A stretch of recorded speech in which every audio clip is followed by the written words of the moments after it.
Pada hari Jumat kalau kita baca surat Al-Kahfi akan diberikan nur. Nur di sini maksudnya apa Pak Ustaz?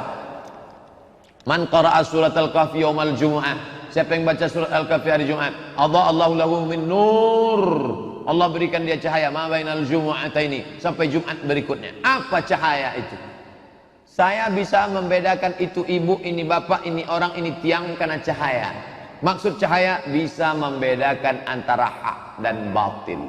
Makna kedua, anak kecil tak boleh kalau mati lampu. Kalau mati lampu ada anak kecil, cepat hidupkan lampu, cepat hidupkan. Kenapa? Sesak napasnya. Begitu juga dalam kehidupan. Kalau sudah tak dapat cahaya, mudah stres, depresi, gelap dunia ini, sesak napas. Maka diberikan Allah Ta'ala pencerahan. Ketiga, diselamatkan dari Dajjal. Bisa dia membedakan mana hak, mana batil, mana bengkok, mana lurus kalau dia baca surat Al-Kahfi. Paling bagus hafal 10 ayat awal Al-Kahfi.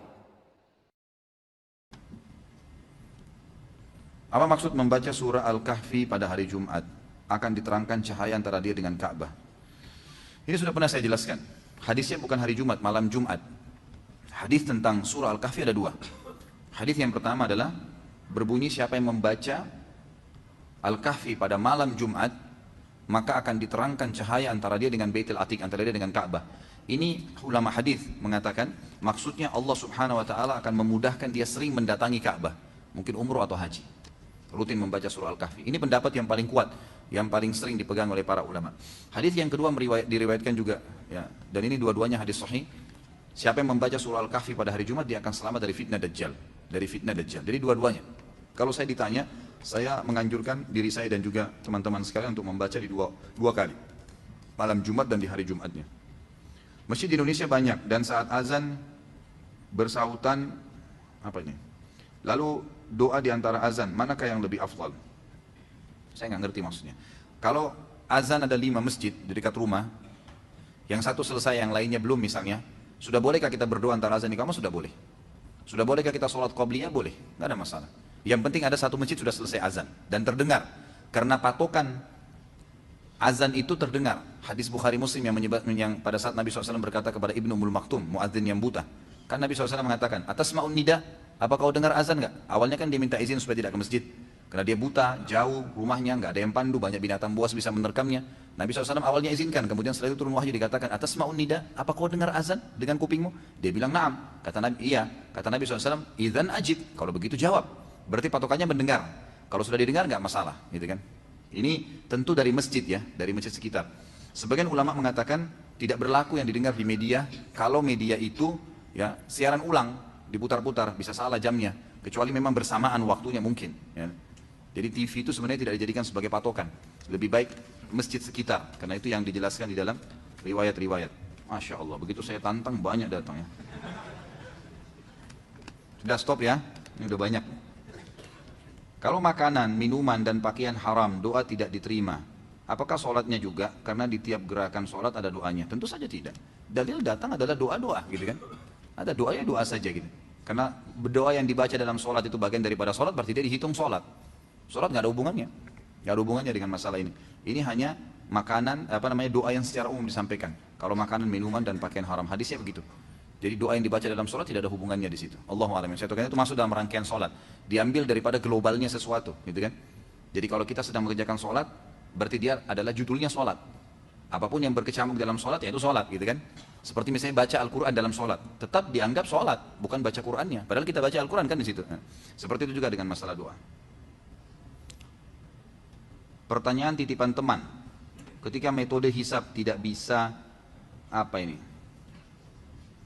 menentukan awal Ramadan, berarti sholat fardu juga. Karena sering kita jumpai waktu sholat ditentukan jam misalnya. Tentu berbeda ya akhi, sangat jauh gitu kan. Hisab dalam menentukan melihat awal bulan, itu kan melihat awal bulan gitu kan. Kalau menentukan waktu sholat dengan jam, berbeda sekali dengan hisab melihat bulan, sangat jauh gitu. Melihat bulan memang itu perintah Nabi SAW, disuruh melihat, sumu li ru'yatihi wa aftiru li ru'yatihi. Memang begitu perintahnya, khusus masalah puasa.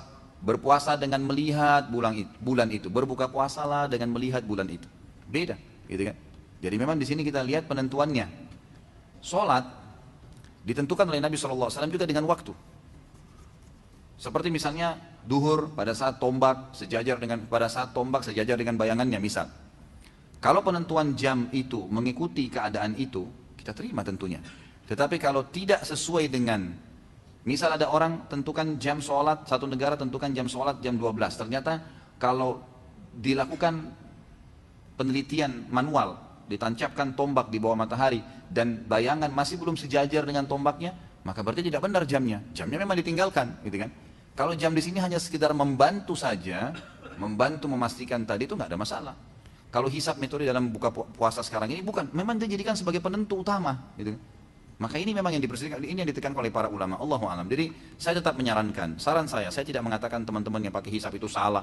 Dan ini sekaligus saya sampaikan juga ya, ini penyampaian saya, risalah saya kepada siapapun muslimin dan muslimat yang menonton acara kita di YouTube, ataupun sekarang teman-teman tim lagi memasukkan pertanyaan-pertanyaan. Jangan buru-buru menilai kalau Anda cuma dengar satu pertanyaan atau Anda merasa disalahkan. Tidak ada maksud dalam menyalahkan di sini. Saya menyampaikan apa yang saya tahu. Kalau Anda punya argumen, Anda punya dalil dianggap kuat, silahkan. Saya tidak akan menyalahkan dan saya tidak akan berbicara masalah individu dalam majelis kita. Kalau Anda merasa ini benar, diterima, amalin. Kalau Anda merasa ini salah, saya manusia biasa, gitu kan. Anda punya dalil, silahkan dijalankan. Itu tidak ada masalah. Bukan berarti saya paksakan pendapat, tidak. Saya cuma sampaikan apa yang saya ketahui. مولاي صل وسلم دائما أبدا على حبيبك خير الخلق